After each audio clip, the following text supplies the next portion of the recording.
Olá, amigos, tudo bem? Estamos de volta aqui para darmos continuidade à nossa leitura e estudo do livro dos Espíritos. Então, estamos agora no livro 2, capítulo 3, capítulo 3, ok? Na primeira parte. Quero agradecer a vocês que têm assistido aqui ao nosso canal e aqueles que estão chegando pela primeira vez, sejam muito bem-vindos. Quem está acompanhando tem vários vídeos, desde o início desse livro até o momento. Estamos agora na pergunta de número 149, ok? Porque para localizar no livro, se vocês tiverem esse livro, a forma mais certa e mais prática de encontrar a página que estamos lendo é pelo número das perguntas. Porque nem sempre o número das páginas, ou essa referência que eles dão, capítulo 3 do livro 2, vocês estão vendo ali? Ali terminou o capítulo 2. Então a melhor forma é pelo número das perguntas. A pergunta aqui é 149. Então, capítulo 3, que vai nos falar sobre retorno da vida corpórea à vida espiritual. Quer dizer, quando o ser desencarna, né? Então vamos lá. No número 1 fala sobre a alma depois da morte, sua individualidade e a vida eterna. No número 2 está escrito separação da alma e do corpo, a perturbação espírita. Então vamos lá. A alma depois da morte. Pergunta: em que se torna a alma no instante da morte? Resposta: volta a ser espírito. Quer dizer, retorna ao mundo dos espíritos, que deixou momentaneamente. Quer dizer, ele retorna ao estado dele natural de espírito. Pergunta: a alma depois da morte conserva a sua individualidade? Resposta: sim, não a perde jamais. Que seria ela se não a conservasse? E ele responde: não tendo mais seu corpo material, como a alma considera a sua individualidade? Resposta: ela tem ainda um fluido que lhe é próprio, tomado da atmosfera de seu planeta e que representa a aparência de sua última encarnação, seu perispírito. Então, minha gente, quando a gente desencarna, vai para a vida espiritual, a nossa aparência é a mesma da nossa última encarnação, ok? O perispírito tem a mesma aparência, mas essa aparência é de acordo com a vontade do espírito. Por quê? Porque ele pode também representar a aparência de uma outra vida anterior ou outras vidas anteriores, se ele achar necessário, ok? Mas, de um modo geral, a primeira aparência que ele vai apresentar é da sua última existência na Terra, ok? Através do perispírito, que continua envolvendo o espírito. Vamos lá, ele continua aqui. A alma nada leva consigo deste mundo? Né? Não leva nada além disso? Resposta: nada mais do que a lembrança e o desejo de ir para um mundo melhor. Essa lembrança é cheia de doçura ou de amargura, segundo o emprego que fez da vida.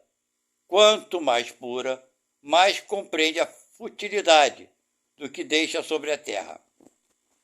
Veja bem, nesse aspecto aqui, como nós, aqui do planeta Terra, estamos ainda na segunda categoria evolutiva, é claro que nós vamos levar mais amargura, né, do que doçura.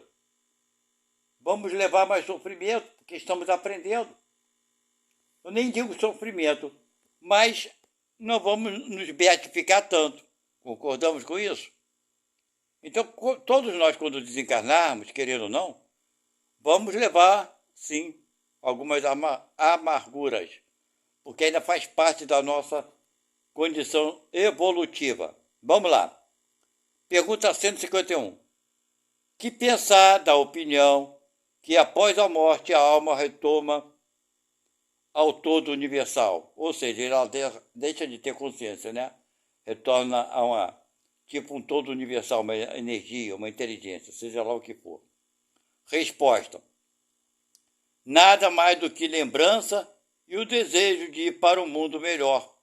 Essa lembrança é cheia de doçura. Epa, li a resposta errada, desculpe. Ele perguntou o que pensar da opinião, né, da morte. A alma retorna ao todo universal. Resposta. O conjunto dos espíritos não forma um todo? Não é todo um mundo? Quando estás numa assembleia, és parte integrante dessa assembleia. E, todavia, tem sempre a tua individualidade. Quer dizer, é tudo uma questão de interpretação de palavras. Né? O pessoal volta para o todo universal. Ele vai voltar para o mundo dos espíritos, onde terá uma porção de espíritos lá. Só que a individualidade ninguém perde. Aí, outra pergunta. Que prova poderemos ter da individualidade da alma após a morte? Qual é a prova, né? Ele está perguntando. Bem, dentro do espiritismo, a maior prova que temos são as comunicações. Mas vamos ver o que ele responde. Não tende esta prova pelas comunicações que obtendes? Acabei de falar, né? Se não fosseis cegos, verias. Se não fosseis surdos, ouvirias. Pois frequentemente uma voz vos fala, revelando a existência de um ser fora de vós. Quer dizer, não é novidade, né, cara? Mas a gente prefere negar por vários motivos, né? A verdade. Vamos lá. Dando continuidade à explicação. Aqueles que pensam que com a morte a alma retoma ao todo universal estão errados. Se entendem com isso que, semelhante à gota d'água que cai no oceano, ela aí perde a sua individualidade. Se for nesse sentido, estão errados. Eles estão certos se entendem pelo todo universal, ou conjunto dos seres incorpóreos, do qual cada alma ou espírito é um elemento. Se as almas estivessem confundidas na massa, não teriam senão as qualidades do conjunto, e nada as distinguiria uma das outras. Elas não teriam nem inteligência, nem qualidades próprias, ao passo que em todas as comunicações elas acusam a consciência do seu eu e uma vontade distinta. A infinita diversidade que apresentam durante todas as comunicações é a consequência mesma das individualidades. Bem, então ele quer dizer o seguinte, que todas as comunicações que os espíritas recebem, a gente vê que cada uma vem com uma opinião, uma forma diferente de se expressar e de ver as coisas. Então isso demonstra que elas não estão no mesmo padrão, não pertencem a um todo, no sentido de perder a sua individualidade, ok? Vamos continuar. Se não houvesse após a morte, senão isto, que chama o grande todo, absorvendo todas as individualidades, este todo seria uniforme, e desta maneira, todas as comunicações que se recebesse do mundo invisível seriam idênticas, é aquilo que eu acabei de falar, né? Como a gente vê que cada um traz a sua forma, a sua inteligência, as suas características próprias. Se fosse um todo, todo mundo falaria, trariam as mesmas comunicações. Então, seriam idênticas. Vamos continuar. Uma vez que aí se encontram seres bons e outros maus, sábios e ignorantes, felizes e infelizes, alegres e tristes, levianos e sérios, etc. É evidente que são seres distintos. A individualidade se mostra mais evidente quando esses seres provam sua identidade por sinais incontestáveis, por detalhes pessoais relativos à sua vida terrestre e que podem ser constatados. Ela não pode ser colocada em dúvida quando se mostram visíveis nas aparições. As individualidades da alma nos era ensinada em teoria, como artigo de fé. Os espíritos a torna patente e, de certo modo, material. Então, nós estamos vendo que, além das comunicações, quando o espírito se apresenta para aqueles médios videntes que eles veem, está vendo um espírito ali único. Certo? Então, é mais uma prova. Então, dentro do espiritismo, tudo se é aprovado. Ok? Agora, para quem quer, né? Quem quer continuar se iludindo, é um direito de cada um. Vamos lá. Pergunta 153. Em que sentido se deve entender a vida eterna? Que sentido, né? Resposta. É a vida do espírito que é eterna. A do corpo é transitória e passageira quando o corpo morre. A alma retorna à vida eterna. Quer dizer, a vida do espírito, né? Ele continua aqui. Não seria mais exato chamar a vida eterna dos espíritos puros, que atingindo o grau de perfeição, não tem mais provas a suportar? Pergunta que Kardec faz, né? Resposta. É antes a felicidade eterna. Mas isto é uma questão de palavras. Chamai as coisas como quiserdes, contanto que vos entendas. Então é mais ou menos isso, né? É uma questão de palavras mesmo. A vida do espírito, ela é eterna. Vai ter as fases. Mesmo os espíritos puros, eles não ficam lá adorando a Deus. Eles têm seus trabalhos, suas missões. Certo? Ele não deixa de participar da criação, ajudando aqueles que estão na retaguarda a avançarem. Vamos lá. Separação da alma e do corpo, quando a pessoa morre, né? Vamos lá. A separação da alma e do corpo é dolorosa? Resposta. Não. O corpo sofre frequentemente, mais durante a vida que no momento da morte. Neste, a alma não toma parte. Os sofrimentos que experimenta algumas vezes no momento da morte são um prazer para o espírito, que vê chegar ao fim do seu exílio. Na morte natural, que chega por esgotamento dos órgãos, em consequência da idade, o homem deixa a vida sem perceber. É uma lâmpada que se apaga por falta de alimentação. Então, está falando aqui, no momento da morte, o espírito não sofre. Sofre mais enquanto estamos aqui vivendo. Não é verdade? Vamos lá. Pergunta 155. Como se opera a separação da alma e do corpo? Como é que isso acontece? Resposta. Rompido os laços que a retinham, ela se liberta, ou seja, a alma se liberta. Que nós estamos presos ao corpo através de laços. Ele continua com a pergunta. A separação se opera instantaneamente e por uma transição brusca? Há uma linha de demarcação bem nítida entre a vida e a morte? Quer dizer, se dá de repente? É a pergunta.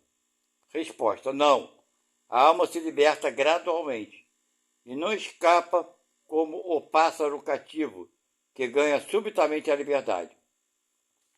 Esses dois estados se tocam e se confundem. Assim o espírito se liberta, pouco a pouco, de seus laços. Os laços se desatam, não se quebram.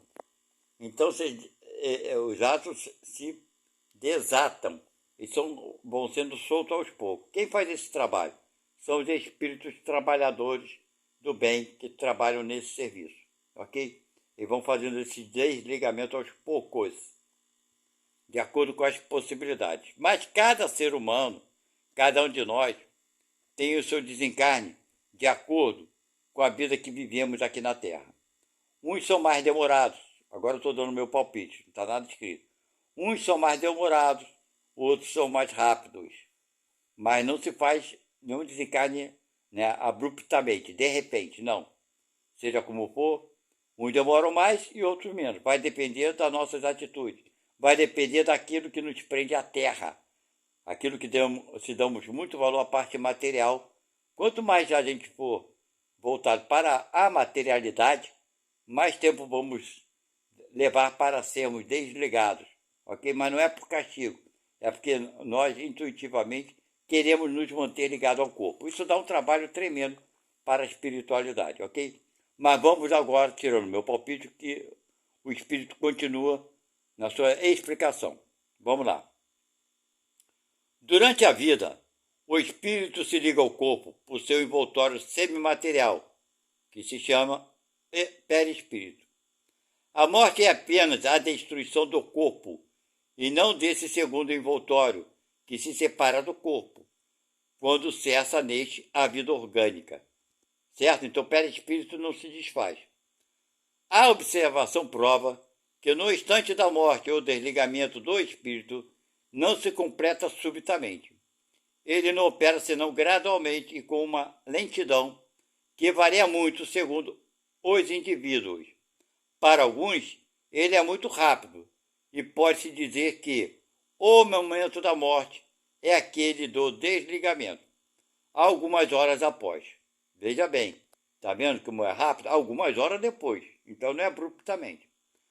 Para outros, aqueles, sobretudo, cuja vida foi toda material e sensual, o desligamento é muito menos rápido e dura, algumas vezes dias, semanas e mesmo meses, o que não implica existir no corpo a menor vitalidade, nem a possibilidade de um retorno à vida, mas uma simples afinidade entre o corpo e o espírito.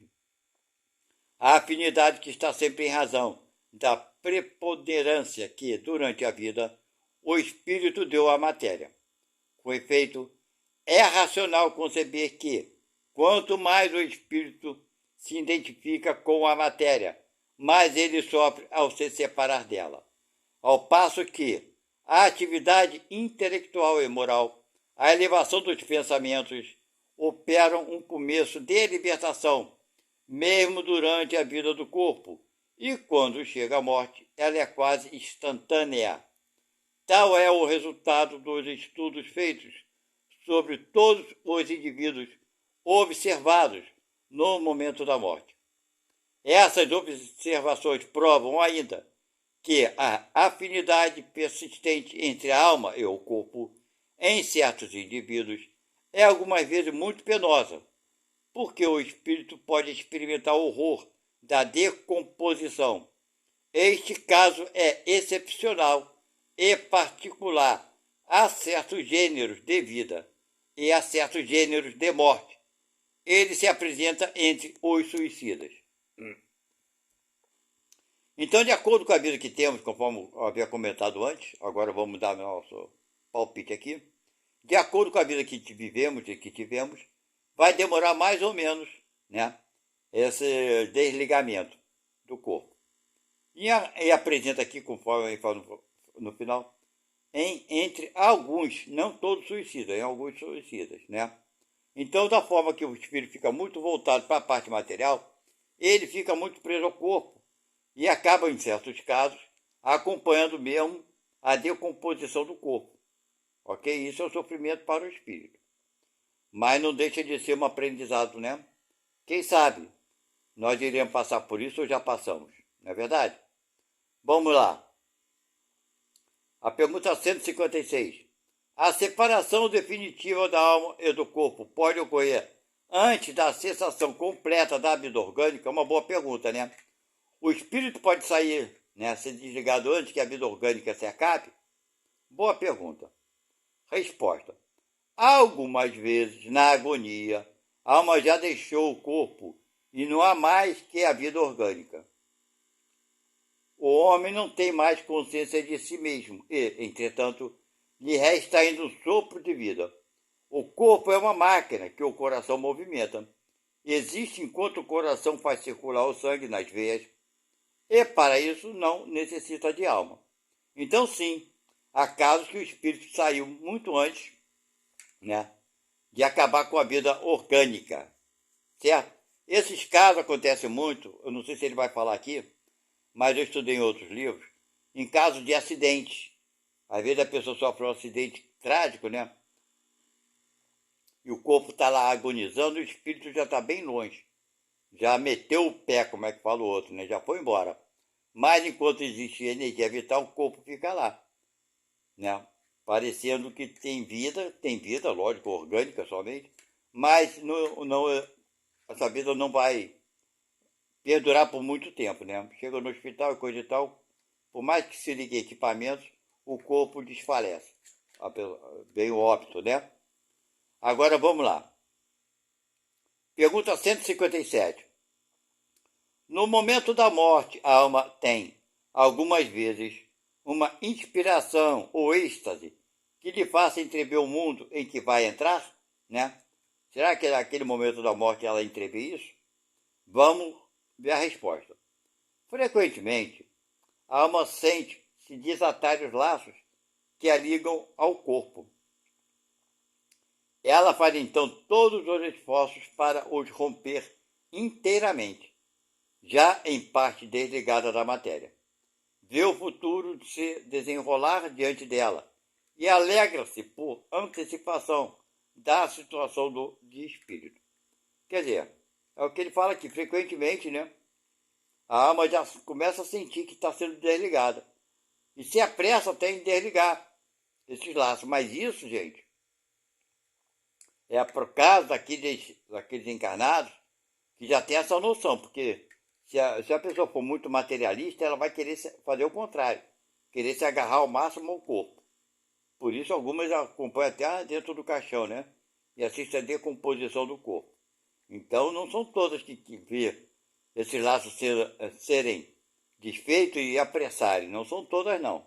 Vamos entender bem. Porque lá antes ele falou sobre isso. Vamos na pergunta 158. O exemplo da lagarta que primeiro rasteja sobre a terra, depois se encerra em uma crisálida, sob uma morte aparente, para renascer numa existência brilhante, pode nos dar uma ideia da vida terrestre depois do túmulo e, finalmente, de nossa nova existência? Ele está fazendo uma comparação, né?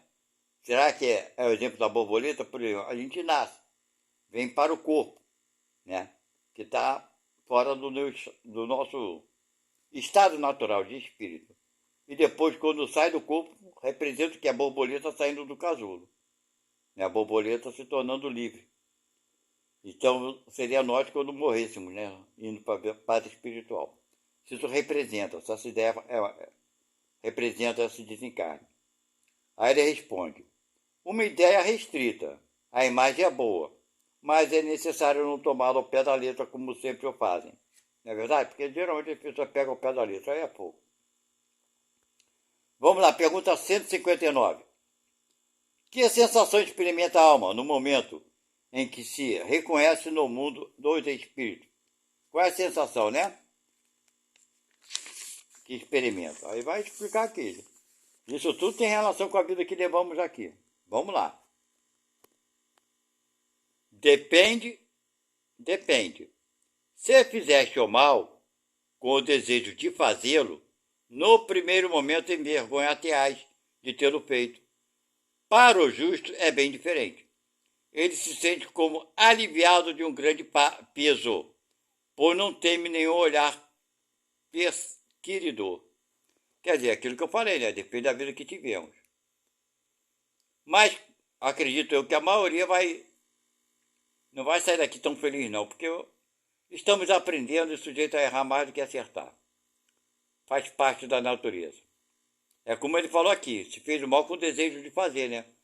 Porque tem gente que faz o mal por inconsequência, não com a vontade de fazer o mal. Agora, aqueles que desejam fazer o mal, aí o negócio fica pior, né? Então vamos lá. Pergunta 160. O espírito reencontra imediatamente aqueles que ele conheceu sobre a terra e que morreram antes dele? Boa pergunta. Já que está na pátria espiritual, será que ele vai reconhecer todos, né? No momento que morrem? A resposta sim, segundo a afeição que lhes tinha e a que tinham por ele. Frequentemente eles o vêm receber em sua volta ao mundo dos espíritos e ajudam a libertá-lo das faixas da matéria. Reencontra também a muitos que havia perdido de vista em sua permanência sobre a terra. Vê aqueles que estão na erraticidade, aqueles que estão encarnados e os vai visitar. Bem, esse está falando do espírito que está numa condição boa, né? Então o espírito está numa condição razoável, ele vai reencontrar os amigos, parentes, etc e tal. Mas ele não vai poder também reencontrar todos, né? Porque tem alguns que vão estar em ambientes de recuperação, por assim dizer. E alguns outros já estão encarnados. Bem, enfim, isso depende da elevação de cada um de nós. Não é uma regra para todo mundo nisso aí, não. Uns vão poder ver certos irmãos, outros não poderão, e por aí vai. Pergunta 161. Na morte violenta e acidental, quando os órgãos não estão ainda enfraquecidos pela idade ou pelas doenças, a separação da alma e a cessação da vida ocorre simultaneamente? Aquilo que eu já respondi antes, não foi? Falei que ia passar por isso aqui, na frente, estão passando. Resposta: geralmente é assim, mas em todos os casos, o instante que os separa é muito curto, tá? Então, é aquilo que eu falei, geralmente o espírito separa nessas mortes violentas, o espaço realmente é muito curto. Por que isso?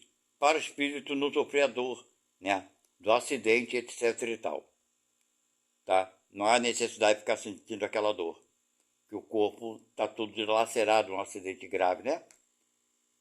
Então, vamos lá, vamos terminar essa parte aqui para dar continuidade em outro momento. Essa vai ser a primeira parte, vamos chegar até a perturbação espírita. Vamos lá, pergunta 62. Após a decapitação, por exemplo, o homem conserva por alguns instantes a consciência dele mesmo? Resposta: frequentemente, ele a conserva por alguns minutos, até que a vida orgânica esteja completamente extinta.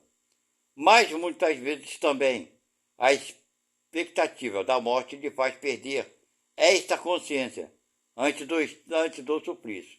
Quer dizer, no momento da morte, ele vai sofrer uma decapitação, ele já meteu o pé. Não deixa de ser um tipo de acidente, não é verdade? E ele continua: trata-se aqui da consciência que o supliciado pode ter de si mesmo, como homem e por intermédio dos órgãos, e não como espírito, tá vendo? O espírito já meteu o pé. Se não perdeu esta consciência antes do suplício, pode conservá-la por alguns instantes, que são de breve duração. Mesmo aquele que sente, né, tipo a dilaceração, né, a decapitação, vai durar alguns instantes. E que cessa necessariamente com a vida orgânica do cérebro, o que não quer dizer que o perispírito esteja inteiramente desligado do corpo. Ao contrário, em todos os casos da morte violenta, quando ela não resulta da extinção gradual das forças vitais, os laços que prendem o corpo ao perispírito são mais tenazes e o desligamento completo é mais lento. Deu para entender? Então, nesses casos violentos, o desligamento é mais rápido. Então, vamos parar por aqui. Na pergunta que se dará início na próxima é de número 163, ok? Então, nós paramos na primeira parte. E aqui será, então, a segunda parte.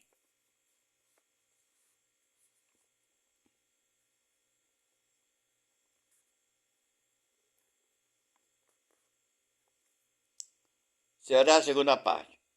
Bem, muito obrigado a quem estão assistindo o nosso canal pela primeira vez, assistindo esses vídeos. Sejam bem-vindos. Fiquem com Deus. E até a próxima. Valeu, tchau.